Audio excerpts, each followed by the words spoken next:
আপনি সারা বছর ওয়াজ করে কয়জন মানুষকে রাতের বেলা তাহাজ্জুদ আদায়ে মনোযোগী বানাতে পারবেন, অথচ এক বিশ্বকাপের উন্মাদনা ঠিকই গোটা জাতিকে রাত জাগিয়ে রেখেছে।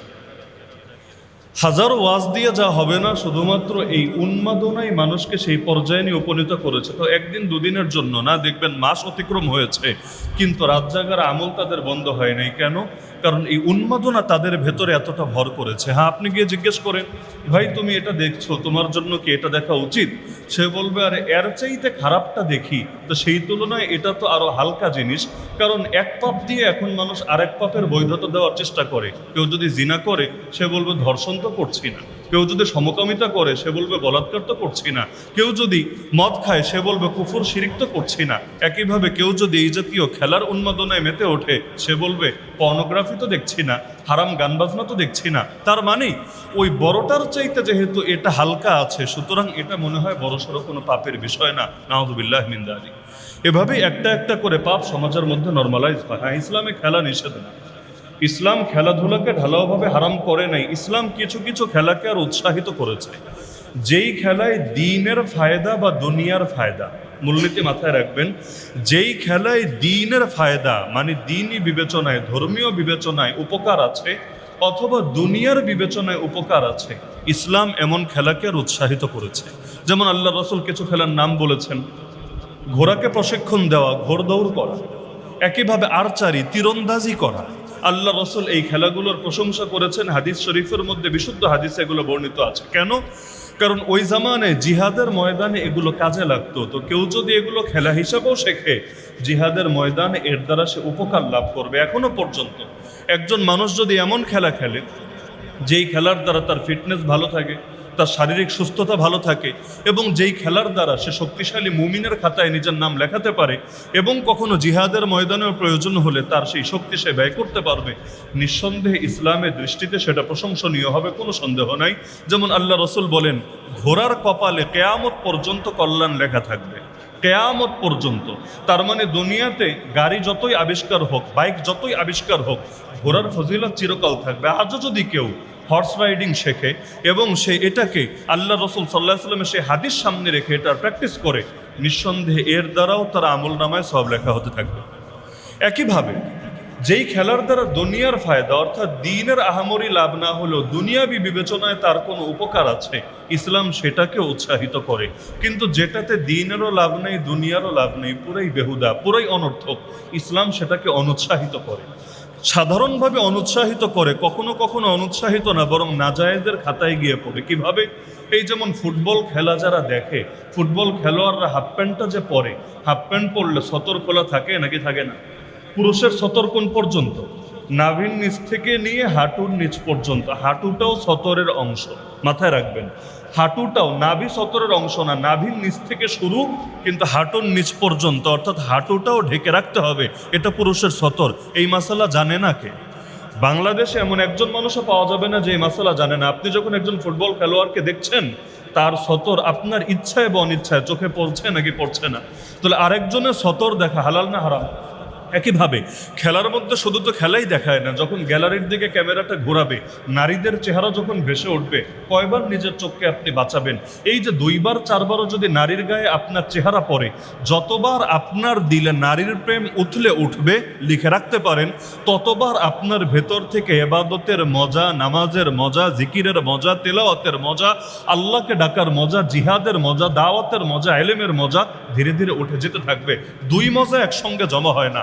হারামের মজা যত ঢুকবে, হালালের মজা তত বেশি কমতে থাকবে। এজন্য যারা পরকীয়ায় যত লিপ্ত হয়, নিজের বউয়ের সঙ্গে মহব্বত তত কমতে থাকে। কেন? হারাম আর হালাল দুইটা একসঙ্গে জমা হবে না। হারামের মহব্বত যত বাড়বে, হালালের মহব্বত তত কমবে, আর হালালের মহব্বত যত বাড়বে, হারামের মহব্বত তত কমবে। একটা আর একটার পরিপূরক। একইভাবে মানুষ শুধুমাত্র এগুলোকে কেন্দ্র করে এতটুকুর মধ্যে সীমাবদ্ধ থাকে না, বরং উন্মাদনা এই পর্যায়ে পৌঁছায়, মানুষ যাদেরকে মহব্বত করে তাদেরকে রীতিমতো অনুসরণ করতে শুরু করে দেয়। কাপড় পরতে হবে ওই খেলোয়াড়ের মতো, চুল কাটতে হবে ওই খেলোয়াড়ের মতো, আমার প্রতিটা আদর্শ গ্রহণ করতে হবে ওই খেলোয়াড়ের মতো। এগুলো মানুষ করে নাকি করে না? এমনকি দেখা যায় কোনো এক খেলোয়াড় মুসলমান হলে হাজার হাজার মানুষও মুসলমান হয়ে যায়। এক বক্সার মোহাম্মদ আলী মুসলমান হয়েছে, 10,000-এর বেশি মানুষ শুধু তার দ্বারা প্রভাবিত হয়ে মুসলমান হয়েছে। কথা উল্টান, একজনকে মুসলমান হতে দেখে যেমনিভাবে মুসলমান হয়, একজনকে নাস্তিক হতে দেখলে, একজনকে সমকামী হতে দেখলে, একজনকে খারাপ চরিত্রের অধিকারী হতে দেখলে ওইটার দ্বারাও কিন্তু ঠিকই প্রভাবিত হয়ে যায়। অথচ মহব্বত করতে হয় কার জন্য? ঘৃণা করতে হয় কার জন্য? তাহলে যে কাফের দলগুলোকে মহব্বত করে কেমনে বলবে আল্লাহর জন্য মহব্বত করি? কাফের খেলোয়াড়দেরকে মহব্বত করে কেমনে বলবে আল্লাহর জন্য মহব্বত করি? কিয়ামতের দিন এই খেলোয়াড়রা তার জন্য সাক্ষী হবে, তার জন্য সুপারিশকারী হবে, তার মুখে হাউজে কাউসারের পানি উঠিয়ে দিবে। নবী তো বলেছেন, যার সঙ্গে যার মহব্বত তার সঙ্গে তার কিয়ামত। তাহলে মহব্বত যদি এদের সঙ্গে হয়, কিয়ামতটাও তো এদের সঙ্গে হবে। শুধুমাত্র এখানেই তো সীমাবদ্ধ না, বরঞ্চ উন্মাদনা এই পর্যায়ে গিয়ে পৌঁছায়, পছন্দের দল হারলে কেউ কেউ আত্মহত্যাও করে। ইসলাম হেরে গেলে তাদের মধ্যে কোনো ফিলিংস কাজ করে না। মুসলমানদের প্রথম কেবলা 70 বছরের বেশি কাফেরদের দখলে না, এটাকে কেন্দ্র করে তার ভেতরে কোনো পেরেশানি কাজ করে না। সারা দুনিয়ায় মুসলমানদের দেশ একের পর এক ধ্বংস হয়ে যাচ্ছে, এগুলো নিয়ে তার ভেতরে কোনো দুশ্চিন্তা কাজ করে না। এমনকি এই যে ধীরে ধীরে 100 বছরের বেশি হয়ে গেল মুসলমানদের খেলাফত নাই, এটা নিয়ে তার ভেতরে কোনো পেরেশানি কাজ করে না। মুসলিম মা বোনের ইজ্জত নষ্ট করা হয়, এগুলো নিয়ে তার ভেতরে কোনো চেতনা কাজ করে না। কিন্তু তার পছন্দের দল হেরে যায়, এই জীবন বাঁচিয়ে রাখাকে আর সে কোনো কাজের জিনিস মনে করে না, সুইসাইড পর্যন্ত করে। এমনকি এই জাতীয় ঘটনাই বাংলাদেশে ঘটার রেকর্ডও একটা দুটো না, আমার জীবনেই পত্রিকার পাতায় বহু দেখার সুযোগ হয়েছে। তাহলে এগুলো কোন ধরনের মহব্বত? এমনকি নিজের বাসার ছাদে কাফের দেশের পতাকা উড়ানো, যেটা আইনত অবৈধ, কিন্তু নিজের বাসার ছাদে কাফের দেশের পতাকা উড়াতে বিবেকে বাঁধে না, এটাকে কেউ খারাপ নজরেও দেখে না। কিন্তু কেউ যদি ইসলামের পতাকা উড়ায়, কালেমার পতাকা উড়ায়, তার জঙ্গি হিসাবে চিহ্নিত করতে আর দেরি করবে না। তার মানে দুনিয়ার সব পতাকাই তার চোখে সম্মানিত, কাফের দেশের পতাকাও সম্মানিত, শুধুমাত্র আল্লাহর নবীর রেখে যাওয়া পতাকাটাই তার চোখে অপরাধের বিষয়। নাউযুবিল্লাহি মিন যালিক। তাহলে এই খেলার খারাপ এক দুই জায়গায় সীমাবদ্ধ না, এমনকি এটাকে কেন্দ্র করে জুয়া হয় না, এটাকে কেন্দ্র করে জিনা হয় না। এই যে যেই দেশগুলোতে খেলা হচ্ছে, পত্রিকায় তো এখন রীতিমতো উঠে এসেছে, হাজার হাজার কন্ডম বিনামূল্যে বিতরণ করেছে। খেলা দেখতে কি আবার কন্ডম লাগে না? খেলা দেখতে এটা লাগে, যদি না লাগে এটা বিতরণ করার অর্থ কি? তার মানে শুধুমাত্র খেলায় সীমাবদ্ধ না, এটাকে কেন্দ্র করে হাজারো শয়তানি জড়িয়ে গিয়েছে। এমনকি এই খেলার বেশি মহাব্বত যাদের ভেতরে আছে, দেখবেন জিহাদের মহাব্বত, দিন কায়েমের মহাব্বত, আল্লাহর দিনের জন্য কিছু করা, আল্লাহর নবীর জন্য কিছু করা, আল্লাহর কিতাবের জন্য কিছু করার মহাব্বত তাদের ভেতরে থাকে না। এইগুলো যাদের ভেতরে ঢোকে, গোটা মুসলিম বিশ্ব যদি সারখার হয়ে যায়, এটা নিয়েও তাদের ভেতরে চেতনা কাজ করে না। ইরানে হামলা হলো কি হলো না, ফিলিস্তিনের মুসলমান ভালো আছে কি নাই, চীনের জিনজিয়াংয়ের মুসলমান ঈদের গোশতও খেতে পারলো কি পারলো না, ইন্ডিয়ার মুসলমানরা কোরবানি করার অধিকার পাচ্ছে নাকি পাচ্ছে না, এগুলো নিয়ে কোনো চেতনা কাজ করবে না। তার করবে অমুক দেশ এবার চ্যাম্পিয়ন হবে নাকি তমুক দেশ হবে, দিন শেষে শিরোপা কারা নেবে, তার সব চেতনা কাজ করবে এটা নিয়ে। দিন শেষে কাফেররা তাদের গাফলতিকে সুযোগ কাজে লাগিয়ে মুসলমানদের গোড়া কাটতে থাকবে। যেই জাতির পায়ের তলায় মাটি নাই, সেই জাতি উন্মাদনায় মাপবে কিভাবে? হ্যাঁ, এখন উন্মাদনার কথা আসলেই বলবে এর চাইতে বড় পাপ তো মানুষ করে। আগেই বলেছি যে নীতি নৈতিকতা যখন পস্তে থাকে, ওই সাহাবীর সেই বাক্যটাই আমার বারবার মনে পড়ে যে তাবেঈরা বহু পাপ এমন যেটা তোমরা অবলীলায় করো, কিন্তু নবীর জামানে আমরা এগুলোকে ধ্বংসাত্মক পাপ মনে করতাম। এমনকি আল্লাহ হেফাজত করুক, এখন তো দেখা যাচ্ছে যেই কাজের উপর আল্লাহ লানত, ওই কাজ করার জন্য মানুষ সিরিয়াল দেয়। হাদিসের মধ্যে আছে লান আল্লাহুল মুহাল্লিলা ওয়াল মুহাল্লালা লাহু, যে ব্যক্তি হিল্লা করে, এটা নিয়ে আলোচনা আমাদের আগেও হয়েছে, হিল্লা বিয়ে নিয়ে আলোচনা হয় নাই। যেই ব্যক্তি হিল্লা করে আর যার জন্য করে, উভয়ের উপর আল্লাহ লানত করে, বিশুদ্ধ হাদিস। এমনকি হাদিস কম বেশি সকলে জানে। এমনকি আল্লাহ রাসূল সাল্লাল্লাহু আলাইহি ওয়াসাল্লামের হাদিস আছে, ইবনে মাজাহ 1936 নম্বর হাদিস। নবীজি একজন প্রশ্ন করলেন, তোমরা কি জানো ভাড়াটে পাঠা কাকে বলে? ভাড়াটে পাঠা, পাঠা তো চিনেন, ভাড়াটে পাঠা কারে বলে? সাহাবীরা বললেন, না ইয়া রাসূলুল্লাহ, আমরা তো চিনি না, আপনি চিনায় দেন। নবীজি বললেন, ভাড়াটে পাঠা হলো হিল্লাকারী ব্যক্তি, যে হিল্লা করে দেয় এ হলো ভাড়াটে পাঠা। আল্লাহ তাআলা হিল্লাকারী এবং যার জন্য হিল্লা করা হয় উভয়ের উপর লানত বর্ষণ করেন। তাহলে যেই কাজের উপর আল্লাহ লানত পড়ে, এখন এই কাজগুলো করার জন্য মানুষ রীতিমতো সিভি পাঠিয়ে প্রতিযোগিতা পর্যন্ত শুরু করে দেয়, আর এগুলো নিয়ে মিডিয়া মজা নেওয়ার জন্য বসে থাকে। এমনিই তো মিডিয়া সারা বছর লেগে থাকে কিভাবে দোষ বের করা যায়, আর সেখানে যদি ইসলামের নামে এমন অনৈতিকতার সন্ধান পায় তাহলে এর চাইতে বড় আফসোসের বিষয় কি হয়? তাহলে সব কথার মূল কথা হলো, ফিতনার জামানা ঈমান রক্ষা করে এমনিও হাতে আগুন রাখার মতো বড় কঠিন, আরও যত দিন যাবে আরও কঠিন হবে। কিন্তু যতই কঠিন হোক না কেন, এই জামানায় নিজের আখলাক হেফাজতের ব্যাপারে সচেতন হতে হবেই হবে। নবীজি বলেন, যার আখলাক সুন্দর, আখলাক তো বুঝেন, যার চরিত্র সুন্দর, এই সুন্দর চরিত্রের দ্বারা সে ওই ব্যক্তির সওয়াব এমনিই পেয়ে যায় যে সারাদিন নামাজ পড়ে, সারাদিন রোজা রাখে আর সারা রাত নামাজ আদায় করে, ওই ব্যক্তির সওয়াব সে উত্তম চরিত্রের দ্বারা এমনি লাভ করতে থাকে। তাহলে কি বুঝলেন? নফল রোজার দাম বেশি না উত্তম চরিত্রের দাম বেশি? নফল নামাজের দাম বেশি না উত্তম চরিত্রের দাম বেশি? ইন্নাল মুমিনা লা ইউদরিকু বিহুসনি খুলুকিহি দারাজাতাস সাইমিল কাইম। এমনকি নবী বলেন, আমাকে পাঠানোই হয়েছে উত্তম চরিত্রের পূর্ণতা দেওয়ার জন্য। বুইসতু লিউতাম্মিমা মাকারিমাল আখলাক। এমনকি নবীজি বলেন, আল্লাহ শুধু আমাকে ইলম শিখিয়েছে তা না, এলেমও শিখিয়েছে। যেই আল্লাহ আমাকে শিষ্টাচারও শিখিয়েছে, নৈতিকতাও শিখিয়েছে, সেই আল্লাহ। আল্লামানি রব্বি ফাআহসানা তালিমি ওয়া আদ্দাবানি রব্বি ফাআহসানা তাদিবি। এজন্য নবীজি বলেন, যেই 7 শ্রেণীর মানুষকে আমার আল্লাহ হাসরের ময়দানে তার আরশের ছায়ায় বিশেষভাবে জায়গা দেবেন। বিশেষভাবে এজন্য বললাম, অনেকে হাদিসটাকে ভুল বোঝে। তারা মনে করে কিয়ামতের দিন মোট 7 শ্রেণী মনে হয় আরশের নিচে জায়গা পাবে, 8 নম্বর কোনো শ্রেণী নাই। না, বিষয়টা এমন না। এক মজলিসে আল্লাহ রসুল 10 জন সাহাবীকে জান্নাতের সুসংবাদ শুনিয়েছিল, যাদেরকে আমরা আজও চিনি আশারায়ে মুবাশশারা নামে। আশারায়ে মুবাশশারা মানেই হলো, আশারা মানে 10, মুবাশশারা মানে সুসংবাদ প্রাপ্ত, জান্নাতের সুসংবাদ প্রাপ্ত। কেউ কেউ ভাবে জান্নাতের সুসংবাদ প্রাপ্ত সাহাবী মনে হয় 10 জনই, অথচ বিষয়টা এমন না। কারণ জান্নাতের সুসংবাদ প্রাপ্ত 10 জনের মধ্যে ফাতেমা রাদিয়াল্লাহু আনহার নাম নাই, হাসান হোসেন রাদিয়াল্লাহু আনহুর নাম নাই, অথচ অন্য হাদিসে তাদেরকে জান্নাতের সুসংবাদ দেওয়া হয়েছে নাকি হয় নাই। আরও কত সাহাবী নবী যাদের ব্যাপারে বলেছেন যে তোমরা কেউ জান্নাতে দেখতে চাইলে ওই সাহাবীরা দেখো, অথচ তার নাম ওই তালিকার ভেতরে নেই। বেলালে হাবশি, নবী জান্নাতে গিয়ে নিজের সামনে যার কদমের আওয়াজ শুনলেন, তার নামও তো এই তালিকার ভেতরে নাই। তাহলে বলবেন এই 10 জনের নাম আলাদা বলার দরকার কি? দরকার হলো, এটা তাদের ফজিলত যে নবীজি এক বৈঠকে, একদিন একটা বৈঠকে স্পেসিফিকভাবে তাদের নাম উল্লেখ করে করে জান্নাতের সুসংবাদ দিয়েছেন। এজন্য তাদেরকে বিশেষভাবে স্মরণীয় রাখার জন্য আমরা এটা বলি, কিন্তু এর মানে সীমাবদ্ধ করা উদ্দেশ্য না। তাহলে কিয়ামতের দিন আরশের ছায়ায় মোট জায়গা পাবে 7 শ্রেণী না আরও বেশি? মোট 7 শ্রেণী না আরও বেশি? আরও বেশি।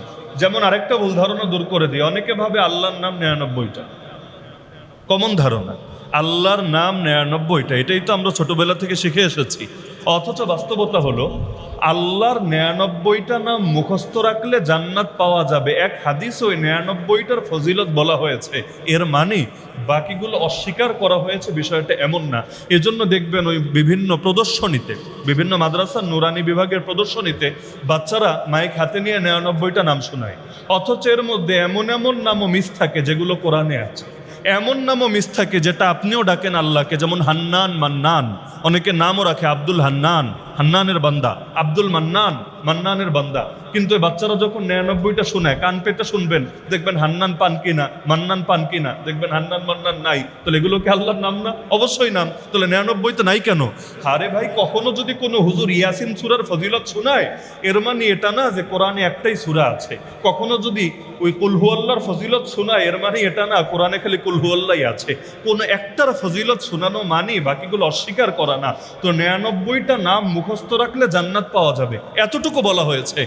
আল্লাহর নামে 99টা নাম নাই, এটা বলা হয় নাই। যদি ওটাই হতো, নবী দোয়া করতেন না, হে আল্লাহ, আপনার প্রতিটা নামের উসিলে আপনার কাছে দোয়া করছি, যেই নাম আপনি কোরআনে উল্লেখ করেছেন, যেই নাম আপনার কোনো কিতাবে নাজিল করেছেন, যেই নাম আপনার কোনো বান্দাকে বিশেষভাবে শিক্ষা দিয়েছেন, অথবা যেই নাম গায়েবে, ইলমে গায়েবে আপনার নিকট সংরক্ষিত রেখে দিয়েছেন, এমন প্রত্যেক নামের উসিলে আপনার কাছে দোয়া করি। এভাবে বলার দরকার নবীজি এভাবে দোয়া করার দরকারটা কি? আসআলুকা বিকুল্লি ইসমিন হুয়া লাকা সাম্মাইতা বিহি নাফসাকা আও আনজালতাহু ফি কিতাবিকা আও আল্লামতাহু আহাদাম মিন খালকিকা আও ইস্তাআসারতা বিহি ফি ইলমিল গায়বি ইনদাকা। তাহলে কি বুঝলেন? আল্লাহর নাম 99 নাকি বেশি? তাহলে 99টার কথা আসলো কেন? কারণ এক হাদিসে 99টা মুখস্থ রাখার স্পেশাল ফজিলত বলা হয়েছে, বাকিগুলো অস্বীকার করা হয় নাই। তাহলে কিয়ামতের দিন আরশের নিচে জায়গা পাবে 7 শ্রেণী না আরো বেশি? তাহলে বলবেন 7 শ্রেণীর কথা আসলো কেন? কারণ এক হাদিসে বিশেষভাবে একসঙ্গে তাদের আলোচনা নবী করেছেন। এ কারণে যেই 7 শ্রেণীর কথা নবী একসঙ্গে বলেছেন, এর মধ্যে 2টা শ্রেণী লক্ষ্য করেন। 2 শ্রেণী। একটা শ্রেণী হলো এমন যুবক যেই যুবক যৌবন কাল কাটায় আল্লাহর ইবাদতে। টেলিভিশনের সামনে বিশ্বকাপের মঞ্চে না, শাআবুন নাশআ ফি ইবাদাতিল্লাহ, যেই যুবকের যৌবন কাল কাটে আল্লাহর ইবাদতে, ওই যুবককে আল্লাহ বিশেষভাবে স্থান দেবেন তার আরশের ছায়ার নিচে। বলবেন কেন? যুবকদেরকে আলাদা মেনশন করার দরকার কি? দরকার হলো মুরব্বী হলে রবের ইবাদত করা তুলনামূলক সহজ, কিন্তু যৌবনকালের পাগলা ঘোড়াকে কন্ট্রোল করা বাস্তবেই অনেক কঠিন। ওই যৌবনকালের পাগলা ঘোড়াকেও যারা কন্ট্রোল করে আল্লাহ বিশেষভাবে তাদেরকে সম্মানিত করেন। একইভাবে এই হাদিস আরেকটা শ্রেণী উল্লেখ করা হয়েছে। নবীজি বলেন, রাজুলুন, এমন ব্যক্তি, দাআতহুম রাআতুন দাআতু মানসিবিন ওয়া জামাল, যেই ব্যক্তিকে, এখানে আর যুবক বা বুড়া বা কিশোর কোনো ভাগাভাগি করা হয় নাই, এমন ব্যক্তি, এমন মানুষ, এমন লোক যাকে এমন কোন নারী কুকর্মের দিকে ডাকলো, যেই নারীর ভেতর 2টো গুণ আছে। 1 নম্বর গুণ হলো সে সৌন্দর্যের দিক থেকেও সেরা, অনেক সুন্দরী। আর দ্বিতীয় হলো সাধারণ কোনো নারী না যে বস্তিতে থাকে অথবা সমাজের 3rd ক্লাস শ্রেণী, এমন কিছু না, বরঞ্চ দাআতু মানসিবিন, সমাজে তার প্রভাব প্রতিপত্তি আছে। কোটিপতি নারী, বড় অফিসারের কন্যা নারী, বিশেষ কোনো নেত্রী নারী, অর্থাৎ এমন যার সামাজিক স্ট্যাটাস আছে, ফেলে দেওয়ার মতো কোনো নারী না। তাহলে একদিকে রূপও আছে আর আরেকদিকে তার সামাজিক স্ট্যাটাসও আছে। এমন কোনো নারী যদি কোনো পুরুষকে কুকর্মের দিকে ডাকে আর এর জবাবে সে বলতে পারে, ইন্নী আখাফুল্লাহ, নিশ্চয়ই আমি আল্লাহকে ভয় করি, ওই ব্যক্তিকে আল্লাহ আরশের নিচে বিশেষভাবে জায়গা করে দিবে। বলবেন কেন সাধারণ নারীর জবাবে এটা বললে হবে না? সাধারণ নারীর জবাবে বলারও ফজিলত আছে, কিন্তু যেই নারীর ভেতরে কোনো কমতি নাই, টাকা পয়সাও আছে, বংশমর্যাদাও আছে, সামাজিক প্রভাব প্রতিপত্তিও আছে, রূপলাবণ্য আছে, কোনো কিছুর কমতি নাই, এই রকম নারী বিয়ের প্রস্তাব দিলেও তো এটাকে অনেকে সোনার হরিণ মনে করবে। সেখানে সে তাকে কুকর্মের প্রস্তাব দিচ্ছে, কিন্তু এটার জবাবে সে জবাব দিচ্ছে, ইন্নী আখাফুল্লাহ, আমি আল্লাহকে ভয় করি। ওই করাচির হযরত একটা কবিতা বলতেন, আগেও একদিন শুনিয়েছিলাম, উসনে কাহা কে কাম হেয়ার, मैंने कहा के नो प्लीज, उसने कहा के क्या वजह, मैंने कहा के खौफे खुदा। उसने कहा के कम हेयार, সেই নারী দাওয়াত দিল, ডাকলো, এদিকে আসো। ওই যেমন জুলাইখা ইউসুফ আলাইহিস সালামকে বলেছিলেন, হাই তালাক, হাই তালাকা মানেই হলো কাম হেয়ার, এখানে আসো। मैंने कहा के नो प्लीज, আমি বললাম না না প্লিজ আমাকে রিকোয়েস্ট করো না। উসনে কাহা কে ক্যা ওয়াজা, সে অবাক হয়ে প্রশ্ন করলো, কেন, কারণ কি, ওর কমতি কিসে, কেন তার দিকে আকর্ষণ অনুভব করছে না? मैंने कहा के खौफे खुदा, আমি জবাব দিলাম না তোমার কোনো দুর্বলতা না, বরং খাউফে খুদা, রবের ভয় আমাকে এটা থেকে বিরত রেখেছে। তাহলে যেই ব্যক্তি এরকম জবাব দিতে পারবে, আল্লাহ আরশের নিচে তাকে জায়গা করে দিবে। সহিহ বুখারী এবং সহিহ মুসলিম উভয় গ্রন্থে বিশুদ্ধ সনদে এই হাদিস বর্ণিত হয়েছে। এমনকি আল্লাহ রাসূল সাল্লাল্লাহু আলাইহি ওয়াসাল্লাম বলেন, হাদিসে কুদসি, মানে শব্দ নবীর, কথাটা আল্লাহর।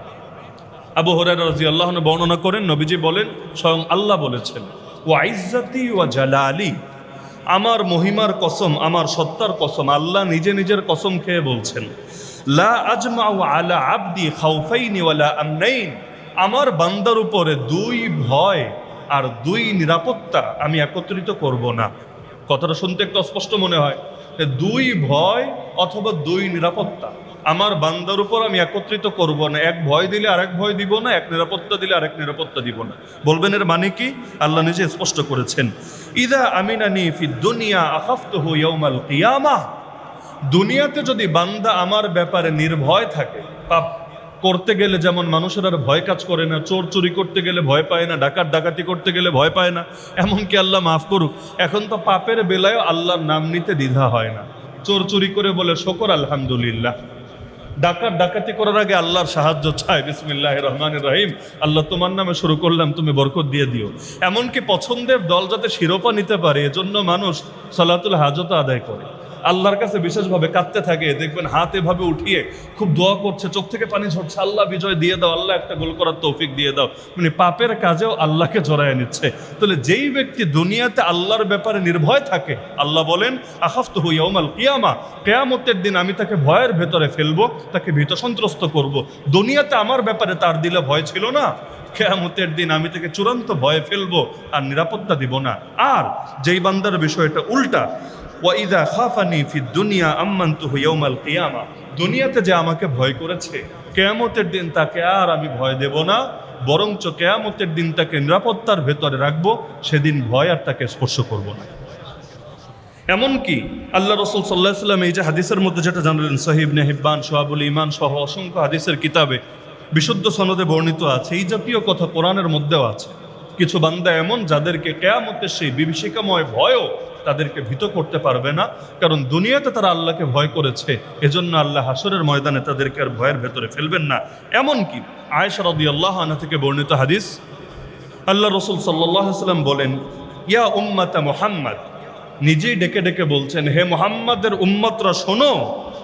বারবার ডেকে ডেকে তিনি বললেন, ওয়াল্লাহি, আল্লাহর কসম করে বলছি, ইন মিন আহাদিন আগইয়ারু মিনাল্লাহি আইয়াজনিয়া আবদুহু আও তাজনিয়া আমাতুহু, আল্লাহ সবচাইতে বেশি, আল্লাহর আত্মমর্যাদা বোধ জেগে ওঠে ওই সময় যখন তার কোনো বান্দা অথবা তার কোনো বান্দি জিনায় জড়িত হয়। আল্লাহর যে আত্মমর্যাদা বোধ বুঝেন? এখানে আপনারা যারা আছেন, অনেকে হয়তো এমন আছেন যার গায়ে জোরে একটা ধাক্কা লেগে গেল, সে কিছু মনে করবে না, ভাববে ভিড়ের ভিতর হতেই পারে। কিন্তু একটা গালি দিলে, বিশেষ করে বাপমা নিয়ে কথা বললে, সে আর কোনো কিছু পরোয়া করবে না, বরঞ্চ এর জন্য প্রয়োজনে সে কোনো ঘটিয়ে দিতে পারে। মানুষের ভেতরে একটা ইগো কাজ করে, আত্মমর্যাদা বোধ কাজ করে। তাহলে আত্মমর্যাদা আমাদের প্রত্যেকের ভেতরেও থাকে। নবীজি বললেন, আল্লাহর আত্মমর্যাদা বোধ সবচাইতে বেশি জেগে ওঠে কখন? যখন তার কোনো বান্দা অথবা তার কোনো বান্দি জিনায় আক্রান্ত হয়, জিনায়, তখন আল্লাহ রাব্বুল আলামিন সবচাইতে বেশি আত্মমর্যাদা বোধ তার জেগে ওঠে এবং এই পরিমাণ তিনি রাগান্বিত হন। আল্লাহর কসম খেয়ে তিনি আবার বললেন, ইয়া উম্মাত মুহাম্মদ, ওয়াল্লাহি লাউ তা'লামুনা মা আ'লাম লা দাহিকতুম কালিলা ওয়া লা বাকাইতুম কাসীরা। হে মুহাম্মদের উম্মত শোনো, আল্লাহর কসম করে বলছি, আমি যা জানি, আমি মুহাম্মদ যা জানি, তোমরা যদি তা জানতা, তোমরা বেশি হাসতে পারতা না, তোমাদের হাসি বড় কমে যেত, তোমাদের কান্নার পরিমাণ বড় বেড়ে যেত। কারণ আল্লাহ রাব্বুল আলামিন এই পরিমাণ রাগান্বিত হন এই জাতীয় ক্ষেত্রে। এটা বুখারী এবং মুসলিমে বর্ণিত আছে। এমনকি আব্দুল্লাহ বিন আব্বাস রাদিয়াল্লাহু আনহু থেকে বর্ণিত হাদিস, আল্লাহ রাসূল সাল্লাল্লাহু আলাইহি ওয়াসাল্লাম বলেন, ইদা যাহারা জিনা ওয়া রিবা ফি কারিয়া, যখন কোনো জনপদের ভেতর, কোনো জাতির ভেতর, কোনো সমাজের ভেতরে দুইটা জিনিস প্রকাশ্যে ছড়িয়ে পড়ে, পাপ তো পাপই, কিন্তু গোপনে করা আর প্রকাশ্যে করা দুইটার মধ্যে পার্থক্য আছে। গোপনে পাপ করা এক জিনিস, আর পাপটাকে প্রকাশ্যে ছড়িয়ে দেওয়া, সেটা এনজয় করা, সেটাকে এস্টাবলিশ করা, সেটাকে নর্মালাইজ করা ভিন্ন জিনিস। প্রথমটার কারণে ব্যক্তির উপরে সাজা আসে, দ্বিতীয়টার কারণে গোটা জাতির উপর আল্লাহর গজব নেমে আসে। পার্থক্য বুঝতে পারছেন?